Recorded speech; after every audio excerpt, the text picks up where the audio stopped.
My job is problem solving, right? I've always made the analogy that if you've heard that kids' nursery rhyme, like with Humpty Dumpty, Humpty's on the wall. I go to bed. He's sitting there happily. In the morning, wake up, he's splattered on the floor. So we pick Humpty up and we put him back on the wall. And we do that every day until we get to closing. Because no matter the foresight you have, stuff always does. Yeah, that's a great analogy that I never thought of. Yep. That's We put exactly what we Humpty do. on the wall Yep. every night. That's exhausting. Yes, it is. Because the minute you think everything's fine, it's something rears its head that you have to take care of. So, in our business, I think we solve the problem of the day. And a lot of times, agents and clients, they don't even know what we deal with behind the curtain. Because we're trying to make the process as smooth as possible, so people don't even know. The goal is at the end, everyone says to you, turns around, wow, that's it? That's easy? Yeah, because you use the professionals. Welcome to a series of unfortunate real estate events, a podcast where we talk about real issues that come up between the time a property goes under contract and the time it actually closes, and what the professionals can learn from them. This week, we're joined by Erin Hamel. Erin's a little bit of a different guest this week because she's a mortgage broker, and we're going to talk about deals that did not go as planned and ultimately how they turned out. So, Erin, tell us a little bit about yourself. Hi, everybody. So, as Kishore said, my name is Erin. I'm with Erin Hamel. I'm with New England Home Mortgage. I've been in the business now for 11 years. Don't know where the time went. But I'm in the broker space. And for those of you who don't know what that means, it means we're not a direct lender. So whereas if you went to, say, a guaranteed rate or you went to a Chase Bank, you're going with their products. As a broker, we have over a dozen national lenders that we can source different loans at, depending on the situation. I like this space because it gives me a lot of flexibility. It also really gives me a lot of options on each client. The one thing I'm sure Kishore can agree with that I've learned over and over in this business is no deal is ever alike. You learn something on every deal. The minute you think you know everything, you get sucker punched. And Very true. you're trying to figure something out, and how to solve a problem. So there's a lot of things that have happened over, 11 years now that if they do come up, I do know how to handle or what to avoid even before we get into contract. That it's helpful to agents because it's like, oh, okay, is this? Yes, yes, yes. Okay. Well, let's avoid that then, or let's take a step back to get things right and then proceed forward. So sometimes it's really about structuring the loan properly and really trying to figure it out. Mortgages are like puzzles. So you try to figure out the best way before you even start. And if you do that, then hopefully the loan process is really, really smooth because you've worked out all the kinks before you even started. So that's kind of what I do. I try to always say, I'm here. My job is problem solving, right? I've always made the analogy that if you've heard that kids' nursery rhyme, like with Humpty Dumpty, Humpty's on the wall. I go to bed. He's sitting there happily. In the morning, I wake up. He's splattered on the floor. So we pick Humpty up and we put him back on the wall. And we do that every day until we get to closing. Because no matter the foresight you have, stuff always does. Yeah, that's a great analogy that I never thought of. Yep. That's We put exactly what we Humpty do. on the wall Yep. every night. That's exhausting. Yes, it is. Because the minute you think everything's fine, it's something rears its head that you have to take care of. So, in our business, I think we solve the problem of the day. And a lot of times, agents and clients, they don't even know what we deal with behind the curtain.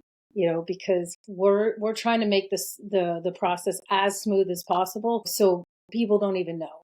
The goal is at the end, everyone says to you, turns around, wow, that's it? That's easy? Yeah, because you use the professionals. I think that's key. It's great because it's stressful as it is.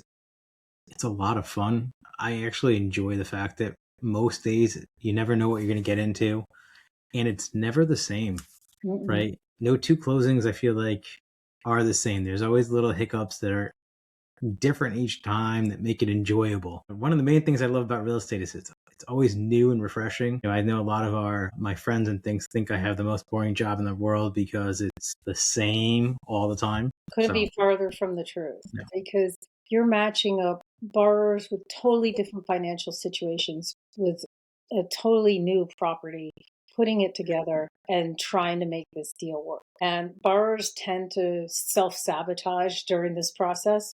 So we have to help them through it. So before we get into some of the disaster we've done too, you got to tell us at least one of your favorite, craziest, or funniest stories that you've had. Like, you just can't believe somebody did anything or something. One comes to mind where it was a easy peasy deal. Like, we get it, credit's perfect, we have cash to close, the bank statements are all clean, meaning no large deposits coming in, income is perfect. I'm breezing through this thing. So we get to a point where one of the things we have to do in every transaction is show the deposit check coming out of the bank statement so we can give credit to the borrower for that deposit. So I get the second set of bank statements, and all the money was gone. So I asked I said to the borrower, I said, "What happened? Where's all your money?" I said, "You had $40,000 sitting here in an account that we're supposed to use for closing." "Oh, well, I just decided to, pay all my bills." I said, "Well, now we have no money for the house. What were we planning on doing?" And at this point, you're trying to not to alarm the client that they made this royal mistake. I don't know what possessed her at this point in time to use all her money. But as we said, you solved the problem of the day. So then she was talking about doing a HELOC, which poses another problem because then you're opening another mortgage. I advised her against that. She wanted to go that route. Work. So eventually what we had to do was get a gift fund in from a blood relative. And once we closed on the house, I think she was going to open a HELOC then to pull some money out to pay back the relative or something like that. I'm not really sure what their agreement was behind the scenes, but that's what we had to do in that case. I think in my world, my favorite is I had a guy that showed up in Uber for a closing. I'm like, what happened to your car? I had to turn it in because I couldn't qualify for my mortgage. I was like, what? That's awesome. So he returned, and it wasn't one car. I think it was like 2 or 3. Like, he gave them all back to the dealership. Now, he got qualified for the mortgage. 2 weeks later, he got the cars all back. But, right. It's just... Well, that's brave. There's not a lot of guys that give up their cars. No, this guy was like, he was getting kicked out of the house he was in because his landlord sold it and didn't tell him what was going on, and it was just a nightmare. One other, talk about the lengths that we go.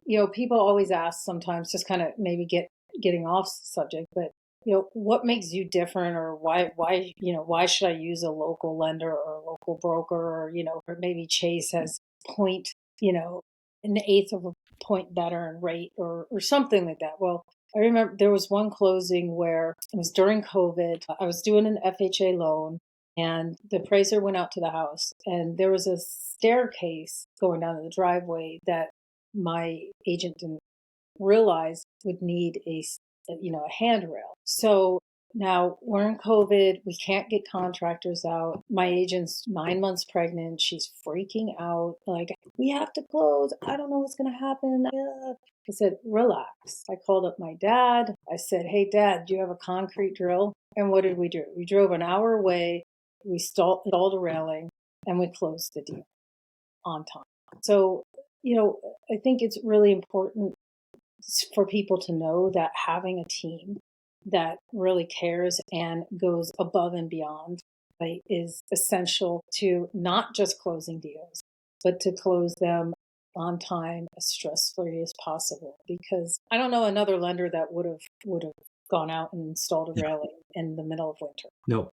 And the other part of that was the best part about that is that you didn't hesitate. You just like, all right, you know what, Dad, you got this drill. You didn't even ask your dad for help to start it, right? Mm-hmm. You asked your dad, "Hey, do you have these tools?" So you just took it upon yourself, which is awesome. Yeah, and the listing agent was so impressed. She used me, for every other deal after that. So yeah, no, I remember that. I think we worked on that closing together. I think you remember that. Yes, You we remember did. that was a great closing. All right, so I'm going to switch gears now. We know what makes you awesome. Let's talk about some of the crazy situations where things did not go so smoothly, which I know you talked. We've got a lot of those, but pick your favorite two and we'll run through them, kind of where things went wrong. But give us some background first. Pick your favorite So, story. okay, so from a mortgage standpoint, what I always say is no two lenders are always alike because one, different lenders have different parameters, different levels, and for overlays, we also have different products. So what I think is most important, it's kind of what a lot of people don't understand is that they might think one mortgage fits all, right? Whereas it doesn't. And you can even have, it can even come down to your loan officer, just knowing the laws better than the next to know what you can use to qualify or not qualify or how to put this thing together. So one of my favorite stories was how I had a listing agent come to me and said, we have this client. I know every time I've worked with you, you've closed all the deals. They've tried 4 other people. How but this guy can't qualify. So I always say, okay, with any deal, if it starts to fall apart, 24 to 48 hours, and I'll either give you a hard yes or hard no. So they said, okay, we'll give you time. So what happened with this borrower was he worked for the United Nations, and they had switched him. He was the head building, not, I don't want to say general, but building, he managed the building, right, down in the United Nations. So a pretty big job. But for some reason, they had switched him to 1099 that year. Well, there is a rule within the Fannie Mae Freddie Mac guidelines that says we either need to submit pay stubs and W-2s or a verification of employment. So what I was able to do is instead of showing the 1099s, because he doesn't have pay stubs anymore, really, we just supplied a verification of employment, which totally legal, showed all his income, and we were able to close the loan within 2 weeks. The listing agent was so excited about this because she had been in the contract for about 6 months. We have a great relationship since then. And it's just knowing that rule, that right?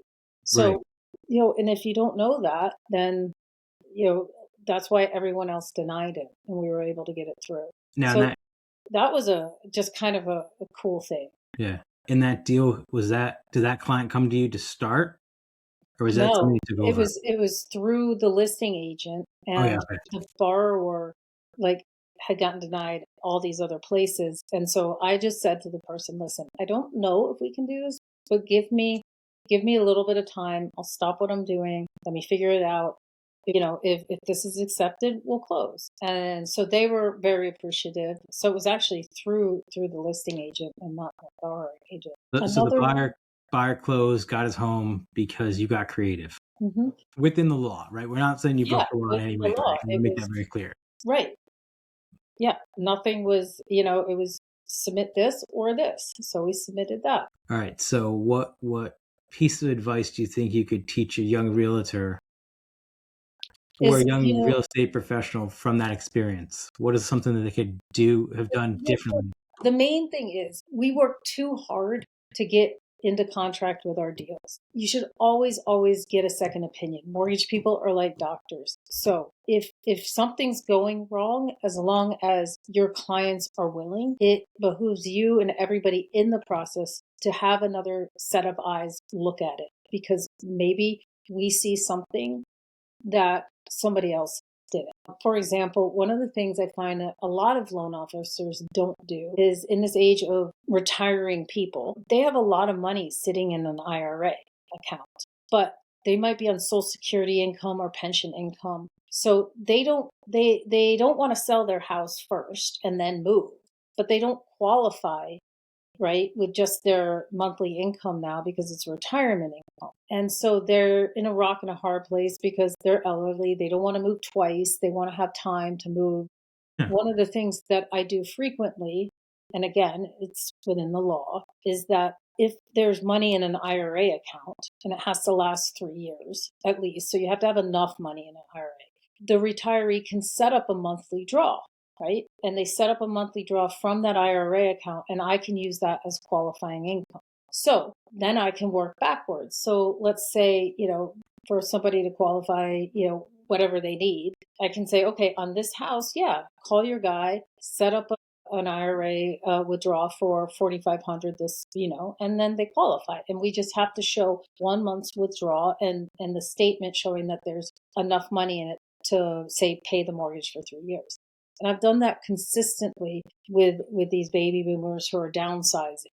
Yeah, they can they can either stop the draw, or they keep the draw going and they use that monthly money, or they could take the money and plunk it down on the new house and recast the mortgage. But it's just a way to get additional income for retirees who are on a pension and a social limited income. So I've got a lot of deals that way as well. That makes perfect sense. So they would just need enough for 2 or 3 years in their IRA. Right. So if the mortgage payment is $3,000 a month, you need 3,000 times, what is that, 36 months. You need at least that in the account. Okay. So which hopefully most retirees have that amount of money in there.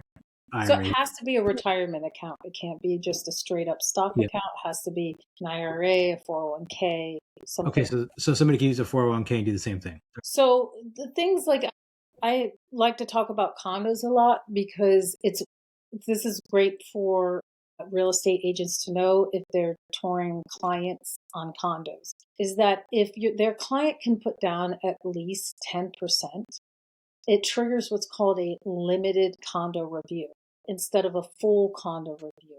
So what does that mean? It means that we avoid a lot of the condo killers, which could be, something like a lot of the condo complex don't have enough reserves in their budget, which then causes the complex to be mortgageable. So that's one trick. So when I pre-approve somebody, I talk to them about that as well. But it's good for agents to know that. Yeah, that is huge. I never knew that. So I know I'm looking down. I'm actually writing that down as a note because we hate dealing with condos for one of those reasons. Yeah. So it eliminates, you said, the budget. What else is it? There's a couple things that eliminate it, but it's mostly to kind of avoid the budget and the reserves, because a lot of times we'll get to that point. And I actually had a deal, and that happened where the lady only wanted to put down 5%. So we're trying to run it as a full review. We we're almost done with the loan. We get the condo docs back, and then whoops, surprise, the budget's all wrong. So the only option, I reached out to her and I said, could you do another 5% down? She said, I don't really want to, but sure. And we did it and we closed. So that adding that extra 5%, even if the condo review has been done, it kind of negates it. Yeah, they turned a blind eye. I'm definitely going to have to keep that one in my back pocket because it's a great one. That kills a lot of our deals that we run into. So the other thing I could just say about condo, a lot of agents get confused between what a condo certification is and resale documents. So I like to make that clear. The resale documents are for your buyer to look at to determine, say, the bylaws of the condo complex to see if they want to buy this property. The condo certification is different. It's paid for by the buyer, but it's for the mortgage company to make sure the HOA is mortgageable, which means meets mortgage standards set by Fannie and Freddie. So a lot of agents get very confused on that. I probably explain this twice a month. People say, oh, the resale docs are in. I say, excellent. Have your client look at them, but our condo certification's not in. So that's just something to keep in mind for agents who don't know the difference. Yeah, I don't think it's not that I didn't know the difference. I don't think I cared enough because it doesn't. Because you deal more with the resale docs with the clients. So, it's good. One of the things, Erin, I love about you, and I try to emulate this a lot, is you come from a place of education before anything else, right? You want people to know what they're doing and understand that process, which I got to say, it's amazing. I picked up a few good nuggets already in our call. And I've been doing this, I think you said 11 years. I think I got 1 year on you. I think I might be technically 12 years. Maybe not. I don't know. I lost the track. After 10, you lose track of math. I love that about you, that you are naturally, you want to educate people. Well, I always say, mortgages, it's not brain surgery, but a lot of times people will come to me and they've been denied and nobody's explained to them why they've been denied. And it's so easy to be transparent and show them these are the 3 categories we qualify on. Maybe you have 2, maybe you have the credit and maybe you have the assets to close, but you have to work on paying down some debt, like your guy with the cars. But what I found is when you educate somebody, there's a trust then that comes into play. And then, if you lay out a path for them to follow, they're so appreciative because then we're making home ownership possible for somebody who potentially never thought it was possible. I always say that, people call me and they're like, oh, I'm really nervous about this phone call. I said, listen, just calling me, you've done the hardest part because what we're going to do now is we're going to put a plan in place. So, where does fear come in? In the dark. We shed light on it. And then from there, you see what you have to do to work towards this. And instead of being scared, you're going to be excited. Yeah. And I like to do that. And I could say that one great quality you have is you work with people that a lot of people will not work with or will discount because they've got bad credit or they're not ready to buy now, but they need a little bit of hand holding on how to get rid of things. Right. And fix things. And I like that you do that because and I'm hoping agents do too, because that means that they haven't lost a client. They just got delayed. Yeah. So a lot of times I'll tell agents like this guy's, he's not ready now, but, keep tabs, check in 3 months.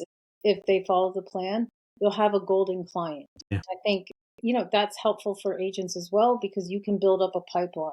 So you can kind of smooth out the peaks and valleys of our business. Yeah. So you said you had another good story when we started talking. Well, or do we kind of touch on them as we go? The one thing too that I like to tell all my agents is, at least I feel like I'm doing less FHAs now than I did when we started because COVID kind of changed the market, but they're starting to get accepted a little bit more here and there, depending on the towns. The one thing to kind of remember with FHAs, well and septic, they're a big thing. So what FHA says is that if a house is on well and septic and public hookup is available, they have to hook up. So that could be a major deal killer. Okay. I just had one recently, got an FHA accepted. We're all excited. Something just told me, let me look up this property. Sure enough, it was public well. And sure enough, all over the listing agent put public hookup available. I said, oh no, here we go. Well, so I said, well, take it off the listing, and let's see, like, what is available, right? That's also a technicality.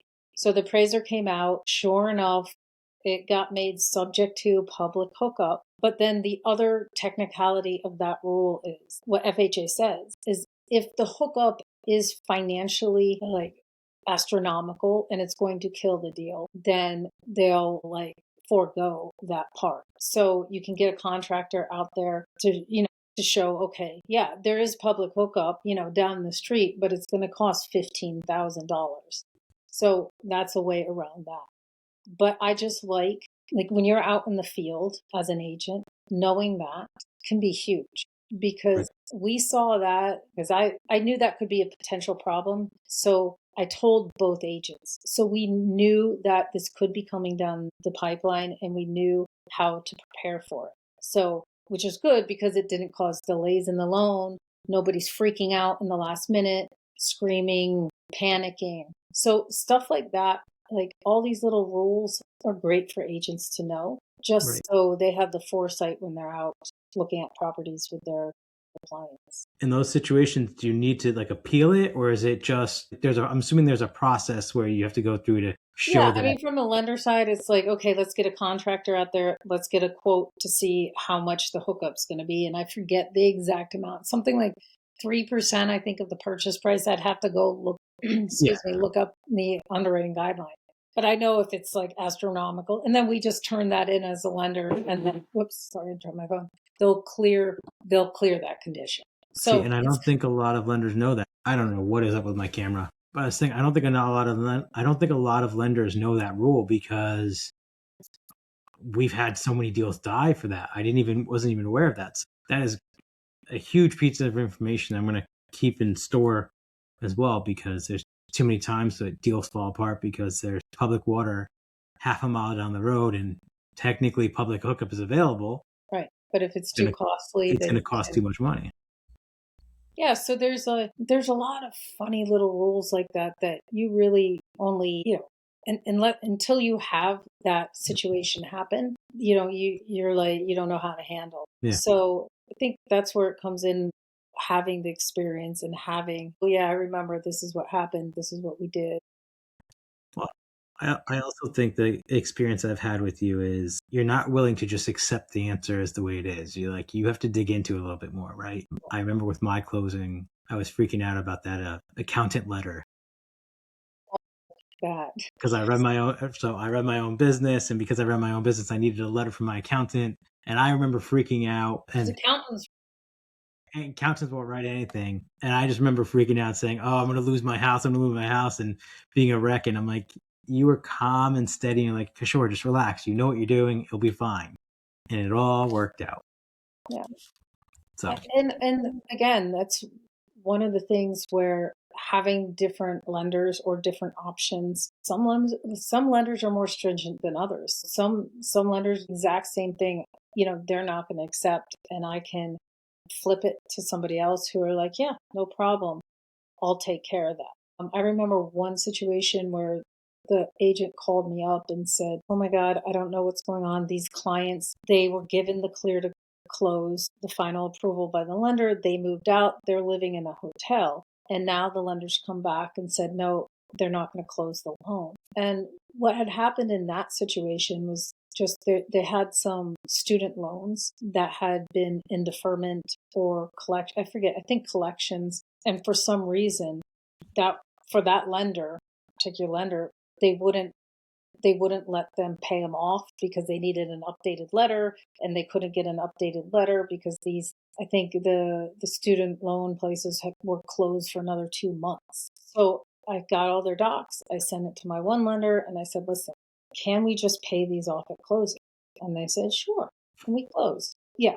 I never take no for an answer. You just keep trying until, no, that's 98% of the time. Sometimes, somebody loses their job. Well, actually, once I made this guy go get another job, and he actually did. That was funny.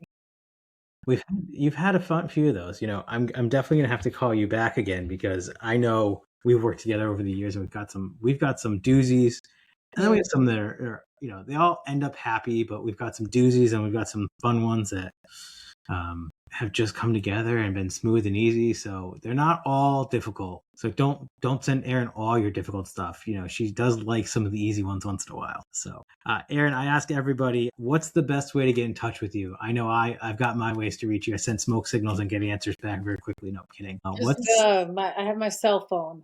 Call me, text me. So. All right. And I will, in the show notes or the description, I'll include that so people don't have to make sure they caught it when you said it. They can just easily find that for you. All right. That'd be awesome. And yeah, I could go on forever about mortgages. I could totally geek out. So if you ever want me back, I'm happy to geek out some more. Perfect. Well, thank you for being one of our guests, and I will definitely take you up on that. I'm going to stop the recording now.